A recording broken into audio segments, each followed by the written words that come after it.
Ex-spoiled kids, what was your reality checks?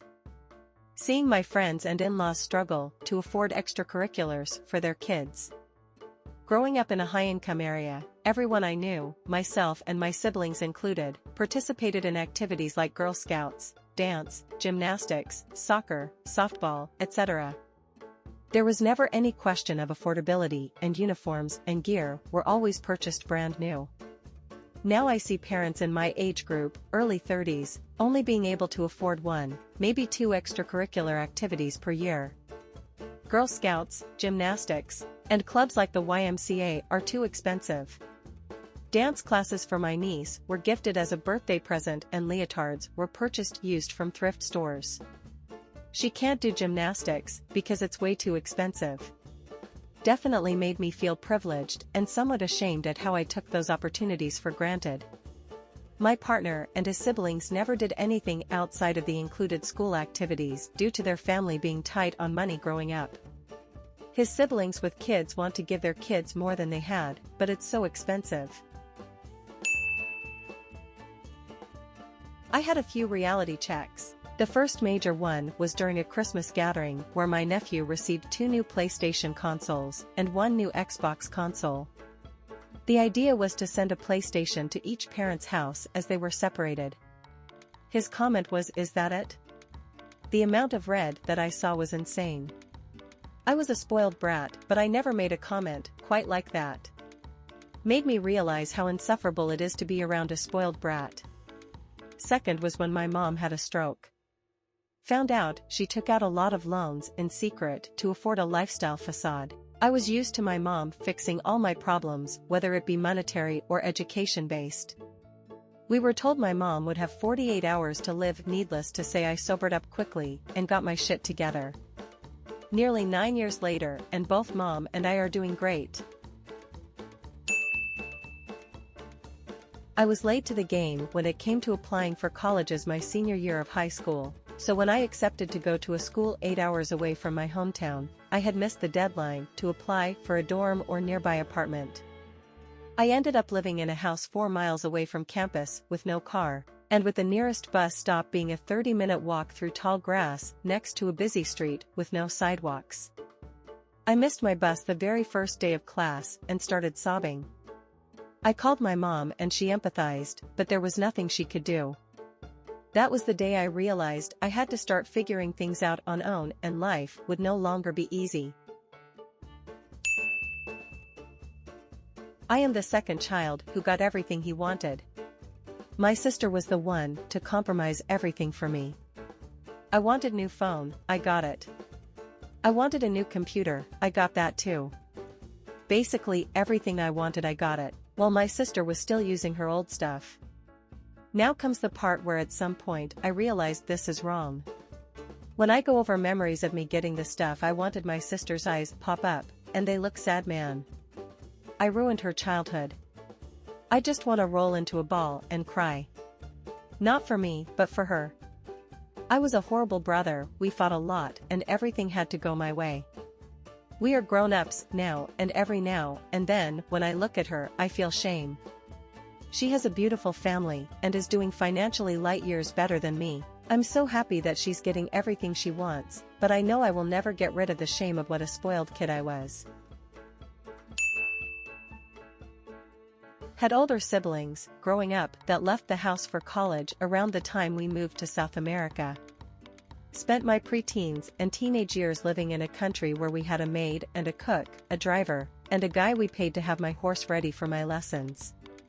So I never was tasked with taking on household chores around the time kids took them on. I never had to lift a finger. Want a snack? Maria would make it. Dirty laundry? Went on the floor and Juana could pick it up, wash, iron and hang them up in my closet. Make my bed? PSH, it was made for me. Reality hit me smack in the face when we moved back stateside. Literally. I was 17, almost 18 when I told my mom that I was going to go meet some friends and hang out. She said that it was fine, but first, I had to load the dishwasher. I still remember this clear as yesterday. Me, absolutely offended and full of haughty teenage how dare you mentality, yelled at my mom, "I am not a maid." This was immediately followed up with my first and only slap I've ever received. The truth hit her as hard as it hit me. I was spoiled and entitled, thinking I was above doing dishes. I had never done them, much less helped around the house. As far as I was concerned, we should have people for that.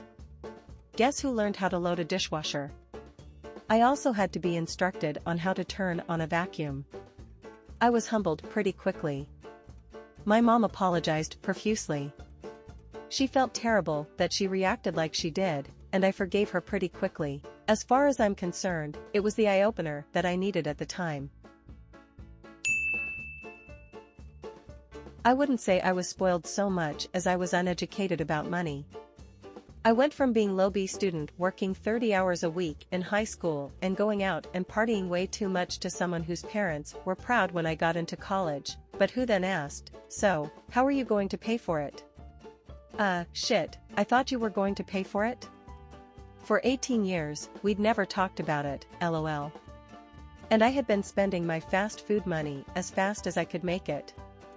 They never said a word about it. So, 10 years later, with the help of scholarships, grants, and a lot of PT jobs, I finally finished my degree, lol. I did not make this mistake with my kid.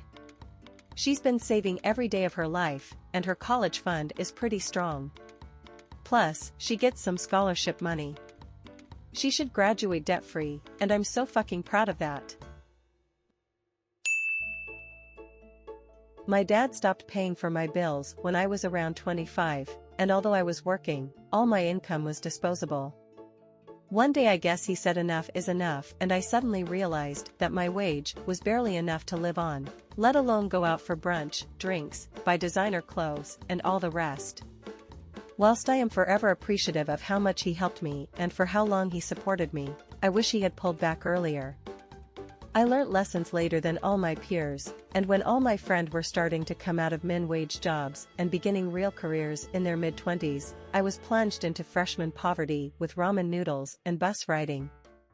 £55 a month for a phone bill suddenly seemed luxurious, and don't get me started on my withdrawals from Uber, but I learned to stand on my own 2 feet and have promised to teach my kids these lessons much earlier. My brother was the spoiled one, I was the girl. I think the wake-up call was my brother, 22, telling me, 19, I can't be on the boat, which was the family boat, unless I was invited by him. My brother was the type to get physical, so I didn't push it. One night some friends that we had in common came over and it was time to go on the boat. My brother waved goodbye. Our friend was like, "Wait, why aren't you coming?" He said, "I can only come if I'm invited," and I wasn't invited. "It's your dad's boat and he doesn't work, did your dad tell you that?" "Well, then I'm inviting you onto your family's boat." She gave him the dirtiest look and realized that my brother was probably always going to be trying to dictate what I can and can't do. It was a good wake-up call to prepare my life. I did fall for a trap on my mom begging me to support his new career, because family will always remember when you were there for them. I'm on year 10 trying to get him to answer confidential questions I have on my refinanced mortgage, and year 5 just begging for my baby photos. It took 5 years, crying to my cousins, just for them to tell me the location of where my mom was buried.